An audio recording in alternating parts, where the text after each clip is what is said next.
Praise the lord. Good morning. ప్రార్థన. పరిశుద్ధుడ ప్రేమ కలిగిన తండ్రికి వందనములయ్యా. దేవా, రాత్రంతా నీ రెక్కల చాటున కాచి కాపాడవయ్యా. స్వప్నాల ద్వారంగా, కళల ద్వారంగా నీ మాతో మాట్లాడిన దేవా, నీకు కోట్లాది వందనాలు చెల్లించుకుంటున్నామయ్యా.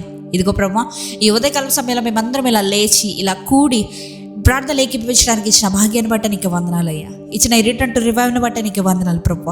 ఇచ్చిన ఈ సోషల్ మీడియాని బట్టి నీకు వందనాలయ్యా. తండ్రి, మేమందరం ప్రభు ఇలా ఏకముగా కూడడానికి ఇచ్చిన తరుణాన్ని బట్టే నీకు వందనాలయ్యా. దేవా, ఇదిగో ప్రభు, ఈ రోజంతటిని నీ చేతులకు అప్పు చెప్తున్నా ప్రభు. అభిషేకించి అడుగుతున్నామయ్యా. దేవా, ఈ మొదటి గడియను పరిశుద్ధపరచినట్టే ఈ రోజంతటిని పరిశుద్ధపరచమని అడుగుతున్నామయ్యా.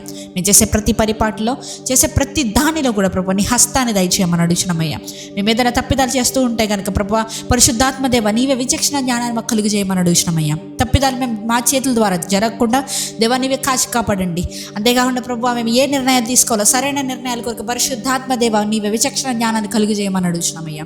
దేవా, నీ జ్ఞానం గొప్పది కదా ప్రభు. నీ జ్ఞానం ఎంతో ఉన్నతమైనది కదయ్యా. నీ జ్ఞానాన్ని మా అందరికీ ప్రసాదించమని అడుగుతున్నామయ్యా. ఎవరెవరైతే స్కూల్ స్టూడెంట్స్ కానీ కాలేజ్ స్టూడెంట్స్ కానీ రాస్తున్న ఎగ్జామ్స్ మీద ప్రభు నీ జ్ఞానపు ఆత్మని కుమ్మరించమని అడుగుతున్నాం ప్రభు. తండ్రి, వాళ్ళ ఎగ్జామ్ మంచిగా అటెండ్ చేయడానికి కృప చూపండి అయ్యా. అంతేకాకుండా ప్రభు, ఎవరెవరైతే అప్లైస్ చేస్తున్నారో జాబ్ ఆపర్చునిటీస్కి ప్రతి ఒక్కరి గురించి ప్రార్థిస్తున్నామయ్యా.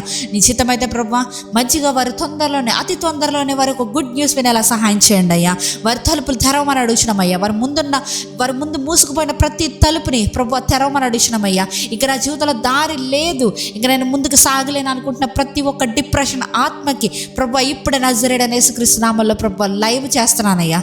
దేవా, ఇదిగో ప్రభు, ఎవరెవరికి జీవితంలో అయితే ఇంకా నా జీవితంలో ఇంకా వేరే దారే లేదు, ఇంకా నా జీవితం అయిపోయింది అనుకుంటున్నారు, ప్రతి ఒక్కరి జీవితంలో ఉన్న ఎర్ర సముద్రాన్ని పాయలు చేయమని అడుగుతున్నాం ప్రభు.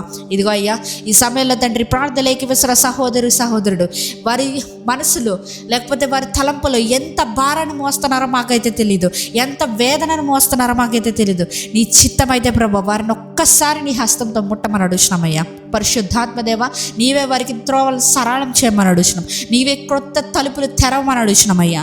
ఇదిగో ప్రభు, ఈ సమయంలో తండ్రి ప్రార్థనలోకి వస్తున్న ప్రతి ఒక్కరి మీద నీ హస్తాన్ని దయచేయమని, ఈ రోజంతా నీ రెక్కల చోటన కాచి కాపాడమని, ఎక్కడికి వెళ్ళినా వచ్చినా రాకపోకలేదో సహాయం చేయమని, నీ దూతలకు ఆజ్ఞాపించమని నజరేయుడైన యేసుక్రీస్తు నామములో అడిగి వేడుకొనుచున్నాము పరలోకపు తండ్రి. ఆమేన్.